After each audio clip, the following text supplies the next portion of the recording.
ஒரு அடர்ந்த காட்டுக்குள்ள ஒரு ஓநாய்கள் கூட்டம் வாழ்ந்துட்டு வந்துச்சு. அந்த ஓநாய்கள்ல ஒரு வயதான ஓநாயும் வாழ்ந்துட்டு வந்துச்சு. எல்லா ஓநாய்களும் இரையை தேடி நடக்க ஆரம்பிச்சாங்க. அப்போ இந்த வயதான ஓநாயால நடக்கவே முடியல. ஒரு கட்டத்துக்கு மேல வலுவை எழுந்த ஓநாய் ஒரு மரத்துக்கடியில படுக்க ஆரம்பிச்சிருச்சு.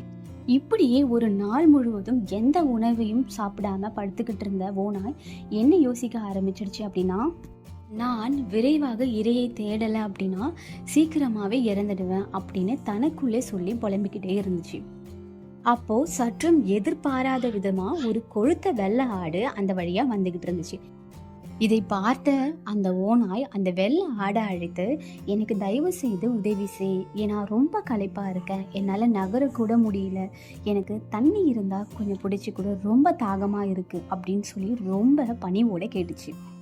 இதனை கேட்ட வெள்ளை ஆடு ஓநாயை பார்த்து பாவப்பட்டு உடனே உதவி செய்ய முன் வந்துச்சு. ஓநாய் கேட்டுக்கொண்டபடியே வெள்ளையாடு தண்ணியை கொண்டு வந்து ஓநாய்க்கு கொடுக்கறதுக்காக அதோட அருகில் சென்றது. தனக்கு அருகில் வந்து கொண்டிருக்கிற அந்த வெள்ளை ஆடை பார்த்த ஓநாய் தன்கிட்ட இருக்கிற எல்லா சக்தியும் ஒன்று திரட்டி அந்த வெள்ளை ஆடு மீது பாய்ந்து அதை கொல்ல முயன்றது.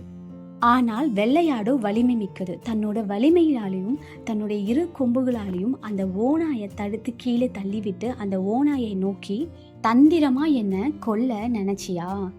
இங்கேயே கடந்து பசினால நீ இறந்து போ, உனக்கு யாரும் உதவி செய்ய வரமாட்டாங்க அப்படின்னு கோபத்தோடு சொல்லி அங்கிருந்து வேகமா புறப்பட்டுச்சு.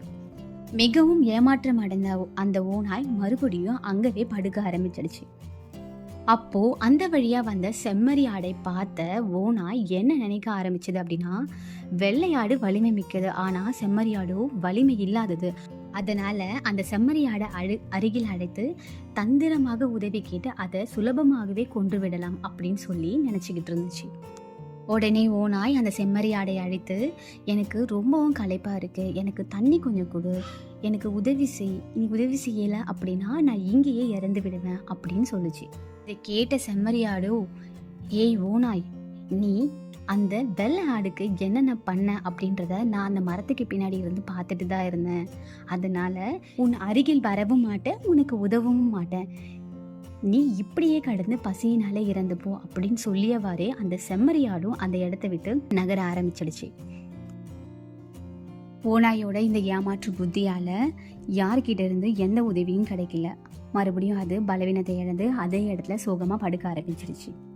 இந்த ஒரு குட்டி கதையிலிருந்து நம்ம என்ன தெரிஞ்சுக்கிறோம் அப்படின்னா, யாரையும் நம்ம ஏமாற்றக்கூடாது, நாம ஏமாறவும் கூடாது.